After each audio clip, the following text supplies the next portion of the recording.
The first fire we wish to demonstrate is one which shows the amplification effect of the oxidizing substance oxygen.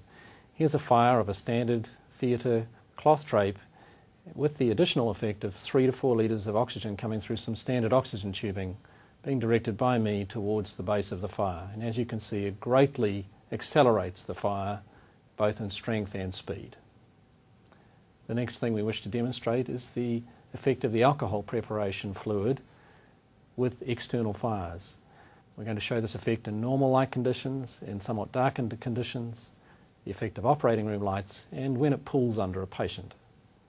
This first fire is just to show that under ambient light conditions, alcohol fires are often not visible at all. This fire is burning at 800 degrees Celsius. The next fire that you're going to see is exactly the same area of fire, but with a darkened room. The next fire we're going to show is the effect of the operating room lights that a surgeon would use, and how in fact it makes an alcohol fire even less visible than under ambient light. The next 3 sections of the video are intended to show what could potentially happen with a fire in an abdominal surgery case. This has been done with a mock-up using a mannequin. The first images here show a small alcohol fire at the umbilicus, which is near invisible with ambient light and much better seen with a darkened room. The second set of images shown now are of a much wider area of fire on the mannequin's abdomen. This shows the fire under ambient light, and next, with a darkened room, it would be very easy to underestimate the extent of an alcohol fire. The next images are of a full mock-up of a lower abdominal operation done under a regional anaesthetic where face mask oxygen is being given and a fire is ignited. There is a more intense area of fire in the drapes closest to the face mask due to the flow of oxygen under the drapes. In addition, the alcohol pooled under the mannequin is still burning even after the fire is extinguished. Please note the burning alcohol up under the shoulder blades. What we are next going to demonstrate is a selection of fires involving endotracheal tubes with different gases and oxygen on the inside of the tube.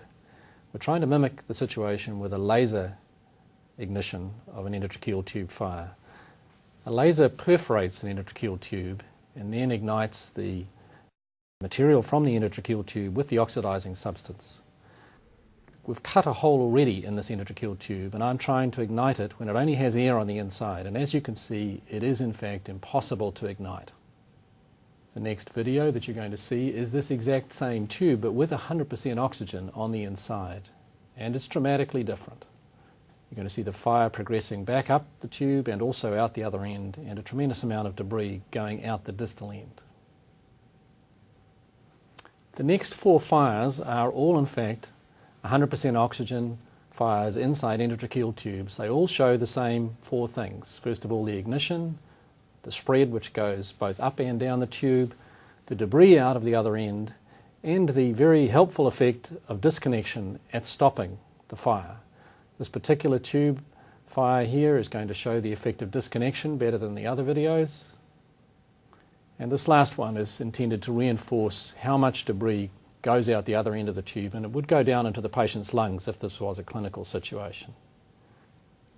The next point to note is that nitrous oxide will in fact support combustion, and this is a nitrous oxide fire showing in fact that it is just as damaging as with oxygen.